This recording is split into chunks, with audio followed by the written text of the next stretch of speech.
Si eres mayor de 35 años y cuando duermes roncas con ruidos muy recurrentes y paradas respiratorias, al despertar te sientes cansado todo el día, este video es para ti.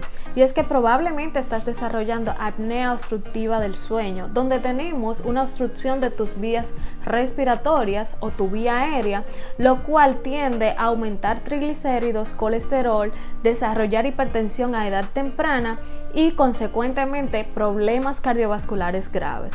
Estamos para servirte, visítanos y te aseguro que tenemos un tratamiento ideal para tu patología.